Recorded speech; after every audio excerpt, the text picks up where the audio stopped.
ஒரு காவலருடைய மகள் தான் கோயம்புத்தூர்ல பாலியல் வன்கொடுமை செய்யப்பட்ட மாணவி. இந்த பெண்ணோட தந்தை காவலரா பணியில இருக்கும்போதே இறந்து போயிருக்காரு. இந்த பொண்ணு பாலியல் வன்கொடுமை செஞ்ச 3 பேரும் அக்யூஸ்ட். 2021லயே இவங்க மேல கொலை வழக்கு இருக்கு. கொலை பண்றது, கொள்ளையடிக்கிறது, வழிப்பறி பண்றதுன்னு இல்லாத வழக்குகளே இல்ல. ஆனா 3 பேரும் பெயில்ல வெளியில சுத்திக்கிட்டு இருக்காங்க. பெயில்ல சுத்திக்கிட்டு இருந்தவங்க மறுபடியும் ஒரு பெரிய தப்பு பண்ணியிருக்காங்க. ஒரு பெண்ணை சீரழிச்சிருக்காங்க 3 பேரும் சேர்ந்து. என்னத்த சொல்ல? உங்கள் தங்க நகையை விற்று பணம் பெற நம்பிக்கையான நிறுவனம் மேக்ஸ் கோல்ட். கால் 04445454545. ஆணும் பெண்ணும் சமம்னு நிறைய பேசிக்கிட்டு இருக்கோம், சொல்லிட்டு இருக்கோம். படிப்பு, வேலை, பொருளாதாரம்னு முன்னேறி வந்த பெண்கள் நிறைய, முன்னேறி வந்துகிட்டு இருக்கவங்களும் எக்கச்சக்கம். ஆனா பாதுகாப்புன்ற விஷயத்துல ஈக்குவாலிட்டி இருக்கா ஆணுக்கும் பெண்ணுக்கும்? இல்ல. மகளிர் கிரிக்கெட் வேர்ல்டு கப்ல இன்னைக்கு ஜெயிச்சு நாம கொண்டாடிக்கிட்டு இருக்கோம். அதே நேரத்துல இன்னும் பெண்களுக்கு பாலியல் வன்கொடுமை நடந்துகிட்டே இருக்கு. அதுலயே புரிஞ்சுக்க முடியுது பாதுகாப்புல இன்னும் ஈக்குவாலிட்டி வரவே இல்லைன்னு. கோயம்புத்தூர் சம்பவத்தை எடுத்துக்கும் போது பாதிக்கப்பட்ட பெண் கடந்த ஞாயிற்றுக்கிழமை இரவு தன்னோட ஆண் நண்பரோட அந்த விமான நிலையத்துக்கு பின்புறம் இருக்கிற இடத்துக்கு போயிருக்காங்க. ஆண் பெண் 2 பேரும் தான் அந்த இடத்துக்கு போனாங்க. ஆனா உடல் அளவிலையும் மனசளவிலையும் பாதிக்கப்பட்டு இன்னைக்கு நிக்கிறது அந்த பெண் தான். இன்னும் இந்த சமுதாயம் ஒரு பெண் இரவு நேரத்துல எங்க போனாலும் அவளுக்கு பாதுகாப்பு இருக்கு அப்படிங்கறத உறுதி பண்ணல. நம்மளுடைய உரிமைகளை நம்ம எந்த அளவு பேசுறோமோ அதே அளவுக்கு நம்மளுடைய பாதுகாப்பு ரொம்ப முக்கியம்ல.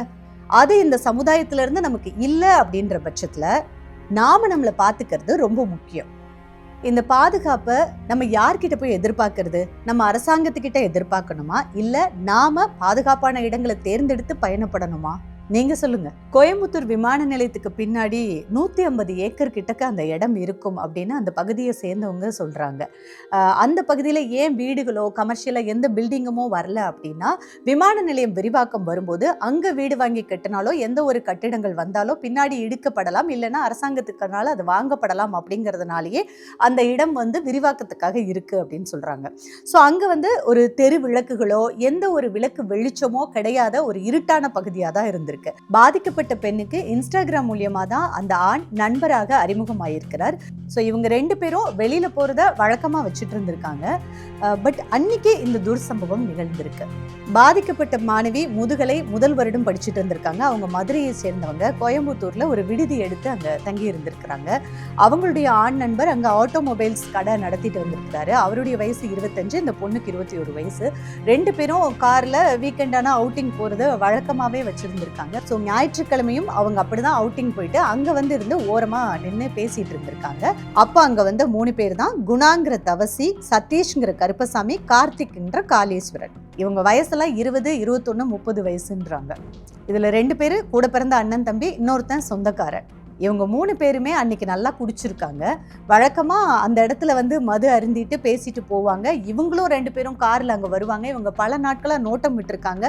பட் அன்னைக்கு இவங்க கிட்ட போய் வம்பு பண்ணியிருக்காங்க. ஒரு க்ளோஸ்டு கார்ல உட்காந்து பேசிட்டு இருக்கும்போது இவங்க 3 பேரும் போய் அந்த இடத்துல போய் மிரட்டுறாங்க. அந்த ஆண் நண்பர் காரை பயந்து போய் ஸ்டார்ட் பண்ணியிருக்காரு.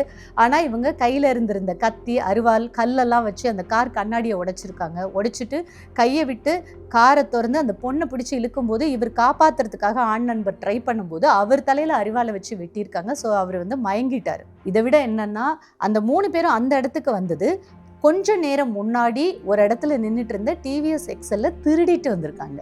அந்த டிவிஎஸ் எக்ஸல் அங்கேயே போட்டுட்டு இந்த 3 பேர் அந்த பெண்ணை அங்கேருந்து தரன்னு இழுத்துட்டு போயிருக்காங்க. ஒரு 1.5 கிலோமீட்டர் தள்ளி போயிட்டு தான் அந்த பெண்ணை சீரழிச்சிருக்கானுங்க. கடைசியில் ஒரு சட்டையை மட்டும் அந்த பொண்ணு மேலே தூக்கி போட்டுட்டு இவனுங்க அங்கேருந்து நடந்து ஓடியே தப்பிச்சிருக்கானுங்க. இந்த சம்பவம் நடந்தது ஞாயிற்றுக்கிழமை இரவு 10:30 மணிக்கு. ஒரு 11:20க்கு இந்த ஆண் நண்பர் கொஞ்சம் மயக்கம் தெளிஞ்சதுக்கு அப்புறமா 100க்கு கால் பண்ணியிருக்கிறாரு. ஸோ அது சென்னைக்கு ரீச் ஆயிருக்கு. இங்கேருந்து கோயம்புத்தூருக்கு தகவல் கொடுத்து லோக்கல் போலீஸ் ஸ்டேஷன்லேருந்து போலீஸ் எல்லாருமே அந்த இடத்துக்கு அதுக்கப்புறமா ரீச் ஆயிருக்காங்க. அந்த இரவு சினிமாவை மிஞ்சுற வகையில் இருந்துதான். ஏன்னா கிட்டத்தட்ட ஒரு 100 காவலர்கள் அவ்வளோ ஏக்கர் கணக்கில் இருக்கக்கூடிய இடத்துல சர்ச் லைட் வச்சுட்டு ஃபோனில் இருக்கிற டார்ச் லைட்டும் வச்சுக்கிட்டு மோப்பநாய் உதவியோட ஃபுல்லாக தேடி இருக்காங்க அந்த பையனையும் பொண்ணையும். ஃபர்ஸ்ட் அந்த ஆண் நண்பரை கண்டுபிடிச்சிருக்காங்க. அவருக்கு முதலுதவி சிகிச்சை கொடுக்கறதுக்காக ஹாஸ்பிட்டல் அனுப்பிட்டாங்க. அதுக்கப்புறம் அந்த பொண்ணை தேடுறதுக்கு தான் ரொம்ப டைம் ஆயிருக்கு. ஏன்னா எந்த பக்கம் இழுத்துட்டு போனாங்க, எந்த திசையில் போய் தேடணும் அப்படின்றது தெரியாது. அதில் பக்கத்துலேயே ஒரு ரயில்வே ட்ராக் இருக்குது, பெரிய ஏரியான்றதுனால அங்கே அங்கே தெரு விளக்குகளே கிடையாது, ரொம்ப கும்மிருட்டாக இருந்திருக்கு. ஸோ கடைசியில் அந்த பகுதியில் இருந்த பொதுமக்களையும் ஹெல்ப்புக்கு கூப்பிட்டு எல்லாரும் சேர்ந்து தேடிருக்காங்க. அங்கே ஒரு குட்டி செவர் இருந்திருக்கு. அந்த செவரை தாண்டி அது ரொம்ப ஒரு மாதிரி புதராக இருந்ததுனால அங்கே இருக்காதோன்னு நினச்சிருக்காங்க. பட் அந்த இடத்துல தான் இந்த சம்பவம் நடந்திருக்கு. அங்கேருந்து இந்த பொண்ணும் வந்து தட்டு தடுமாறி நடக்க முடியாமல் நடந்து கஷ்டப்பட்டு கொஞ்சம் வெளியில் வந்து சத்தம் போட்டதுக்கு அப்புறமா அந்த பொண்ணை மீட்டு இப்போ ஒரு ப்ரைவேட் ஹாஸ்பிட்டலுக்கு அனுப்பி அந்த பொண்ணுக்கு சிகிச்சை நடந்துட்டு இருக்கு. அந்த பொண்ணு நார்மலாக இருக்காங்க. அவங்க அப்பா போலீஸாக இருந்து இறந்து போயிட்டார் இல்லையா? ஸோ இப்போ அம்மா மட்டும்தான். அந்த தாய்க்கு எவ்வளோ வேதனையாக இருக்கும் தெரியுமா? வார்த்தைகளால் சொல்லவே முடியாது. பொண்ணை வந்து படிக்க அனுப்பியிருக்கோம் அப்படின்னு சொல்லிட்டு நிம்மதியாக இருந்திருப்பாங்க வீட்டில். ரைட்ஸ் எல்லாம் பேசிகிட்டு இருக்கோம். அந்த பொண்ணு போனது, அவங்க பழகிறது, இதெல்லாம் அவங்களுடைய ப்ரைவேசி. ஆனால் எங்கே போனாலும் என்ன பண்ணாலும் நமக்கு சேஃப்டி இருக்கா, அங்கே போனால் நமக்கு சேஃப்டியா, பயம் இல்லையா அப்படின்னு பயப்படக்கூடிய ஒரு சமுதாய சூழலில் தான் நம்ம வாழ்ந்துட்டு இருக்கோம். நம்ம ரொம்ப தைரியமாக நான் எங்கே வேணால் போனுவேன், என்ன வேணால் பண்ணுவேன் அப்படின்னு சொல்ல முடியாது. அப்படி ஒரு சொசைட்டி இன்னும் கிரியேட் ஆகலை. இல்லாத ஒரு இடத்துல போய் வேணுங்கிற விஷயத்தை எப்படி கேட்க முடியும்? 2025 இன்னைக்கு இருக்கிற ஜெனரேஷன் டேட்டிங் ஆப் மூலியமாக நிறைய நட்புகளை உருவாக்கிக்கிறாங்க அப்படின்றதையும் நம்ம பார்க்க முடியுது. பட் இந்த நட்புகளோட நீங்கள் பண்ணுற மீட்டிங் இதெல்லாமே நீங்கள் போகிற இடங்கள் பாதுகாப்பாக இருக்கா அப்படின்றத ஒரு வாட்டிக்கு 100 வாட்டி யோசிக்க வேண்டிய ஒரு கட்டாயம் இருக்குது. அதுலேயும் பெண்களுக்கு பாலியல் வன்கொடுமைகள் நடக்கும்போது அதில் உடல் மனசு ரெண்டுமே காயப்பட்டு போகும். அப்படிங்கும்போது நம்ம போகிற இடம், யார் கூட போகிறோம், அந்த நபரால் நமக்கு பாதுகாப்பு எந்த அளவுக்கு இருக்கும் அப்படிங்கிறதெல்லாம் யோசிச்சுக்கிட்டே இருக்கணும். அந்த காலம் மாதிரி பேசுகிறோம், பிற்போக்குத்தனமோடு பேசுகிறோம் கிடையவே கிடையாது. நாம் செய்தியாக பார்க்குற விஷயம் நமக்கு நடந்து நாம் செய்தியாகிடக்கூடாது அப்படிங்கிறது ரொம்ப இம்பார்ட்டண்ட். பொதுவாக பெற்றவங்க சொல்லுவாங்க, நைட்டு சீக்கிரமாக வீட்டுக்கு வந்துருங்க, நைட்டெல்லாம் வெளியில் சுற்றக்கூடாது, இப்படி எல்லா வீடுகளையும் பெற்றோர்கள் சொல்கிறது உண்டு. பிள்ளைகள் அதை கேட்காம காலத்துக்கு ஏற்ற மாதிரி நாங்கள் எங்கே வேணால் போவோம், எப்படி வேணால் போவோம், I know what I'm doing, எங்களுக்கு தெரியும் அப்படின்னு பிள்ளைகள் பேசுகிறதும் பெற்றவங்க புலம்பிட்டு இருக்கிறதும் நடந்துகிட்டே தான் இருக்குது. பெற்றவங்க புலம்புறது அப்படிங்கிறது வந்து பிள்ளைங்க நல்லா இருக்கணும் அப்படிங்கிறதுக்காக தான். எங்கேயுமே ஓவராக அடக்குமுறை பண்ணுறதும் தப்பு, ஓவராக நமக்கு கிடைச்ச சுதந்திரத்தை மிஸ்யூஸ் பண்ணுறதும் தப்பு. அதை நம்ம புரிஞ்சுக்கிட்டே தான் ஆகணும். சென்னை, கோவை மாதிரியான சிட்டியில் இப்படி ஒரு விஷயம் நடக்கா? அறிவா கத்தியோட 3 பேர் சுற்றுவாங்க, அவங்க வந்து பொண்ணை மிரட்டுவாங்க, இப்படி ஒரு நடக்க முடியுமா அப்படின்னு நமக்கு கேட்டாலே இந்த 2025 இப்படியா அப்படின்னு ரொம்ப வியப்பாக தான் இருக்குது. ஆனால் அதுதானே உண்மை. அந்த ரியாலிட்டியை நம்ம அக்செப்ட் பண்ணி தானே ஆகணும். அப்போ நம்ம பயணப்படுற இடங்களில் ஸ்ட்ரீட் லைட் இருக்கா, சிசிடிவி கேமரா இருக்கா அப்படின்னு செக் பண்ணிவிட்டு எல்லா இடத்துக்கும் போக முடியுமா அப்படின்னு கேட்குறதும் கரெக்டு. பட் அதே நேரம் ஒரு பெரிய காடு மாதிரி இருக்கிற இடத்துக்கு நம்ம போயிடவும் முடியாதுல்ல. 1 கிலோமீட்டருக்கு ஒரு போலீஸை நிற்க வச்சு மக்களுடைய பாதுகாப்பை பார்த்துக்கிட்டே இருக்கணும் அப்படின்னும் நம்ம சொல்ல முடியாது இல்லையா? அப்போ நாம் நம்மளுடைய பாதுகாப்பை கொஞ்சம் டேக் கேர் பண்ணிக்கணும். அதுக்கும் மேலே தவறு நடந்தால் அது தப்பு. ஸோ இப்போ இந்த சம்பவத்திலே பார்க்கும்போது நம்மளுடைய சட்டத்தில் ஒரு குற்றம் சுமத்தப்படும் போது அவங்க வந்து அதுக்காக அவங்க வாதாடிக்கலாம், வழக்குகள் நடக்கும். அந்த டைமில் அவங்க வந்து இடைப்பட்ட நேரத்தில் பெயிலில் வெளியில் வரலாம் அப்படின்ற வசதிகள் எல்லாமே இருக்குது. பட் ஒரு பெரிய குற்றம் சுமத்தப்பட்டு அவங்க பெயிலில் வராங்க அப்படின்னா இப்போ அவங்கள கண்காணிக்கிறது எந்த அளவுக்கு ரொம்ப முக்கியமான ஒரு விஷயம்ன்றது இந்த மாதிரியான சம்பவங்கள் நடக்கும்போது நமக்கு உணர்த்திக்கிட்டே இருக்குது. ஏற்கனவே ஒரு குற்ற வழக்கில் இருந்து வெளியில் வந்து சுற்றிட்டு இருக்காங்க, கொஞ்சமாவது உடம்புல அவங்களுக்கு பயம் இருக்கா? கத்தி அருவான்னு வச்சுக்கிட்டு எப்படி சுத்த முடியுது? ஒரு பெண்ணை இழுத்து போட்டு ஒரு சிட்டியில் இப்படி பண்ணலாம் அப்படிங்கிற தைரியம் எங்கேருந்து வந்தது அவங்களுக்கு? சம்மந்தப்பட்ட 3 பேரும் பிடிச்சிருக்காங்க, கத்தி அருவான்னு கையில் வச்சுருக்காங்க.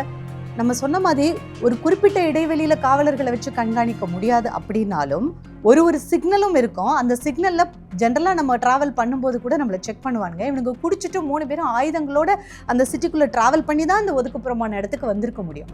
ஆயுதத்தோடு எப்படி ட்ராவல் பண்ண முடியும் ஒருத்தன் சிட்டிக்குள்ளே? அந்த இடத்துல கண்காணிப்புன்றது ரொம்ப அவசியமாக இருந்திருக்கணுங்கிறது தெரியுது. பட் ஒரே ஒரு நல்ல விஷயம் என்ன அப்படின்னா, அந்த ஆண் நண்பர் கொஞ்சம் மயக்கம் தெளிஞ்சு போலீஸ்க்கு கால் பண்ணதும் போலீஸ் வந்து இவங்க 2 பேரையும் மீட்டு சிகிச்சை அளித்து இன்றைக்கி இவங்க 2 பேரோட உடல்நிலை ஓகே அப்படின்ற ஒரு செய்தியும் தான்.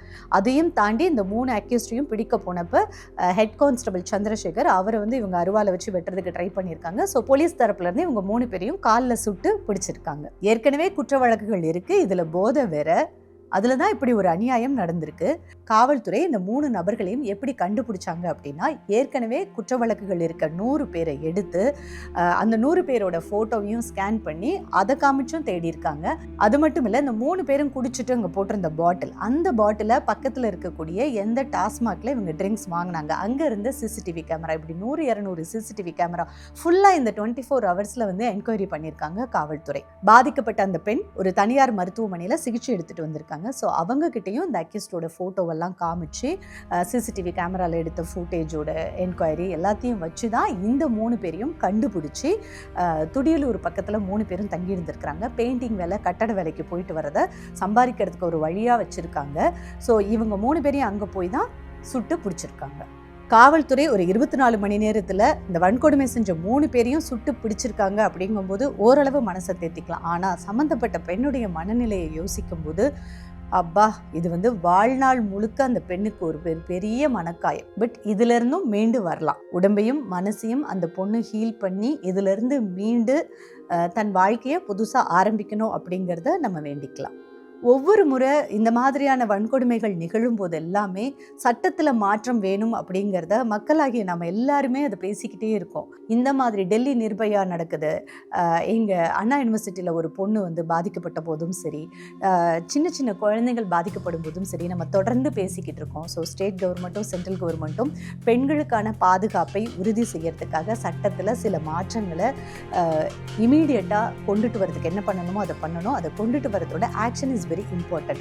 தண்டனைகள் உடனே இந்த மாதிரியான குற்றங்களுக்கு கிடைக்கப்படும் போது தான் குற்றங்கள் குறையும், குற்றங்கள் இல்லாமல் ஆகும். பெண்களுக்கான பாதுகாப்பு இந்த சமுதாயத்தில் கிடைக்கிறதுக்கான உறுதி கண்டிப்பா வேணும். கோயம்புத்தூர் பெண்ணுக்கு நடந்த பாலியல் வன்கொடுமை, இந்த சம்பவத்துல சமூகத்துல என்ன மாற்றம் வரணும்னு நீங்க நினைக்கிறீங்க, சட்டத்துல என்ன மாற்றம் வரணும்னு நீங்க நினைக்கிறீங்கன்னு கமெண்ட்ல சொல்லுங்க.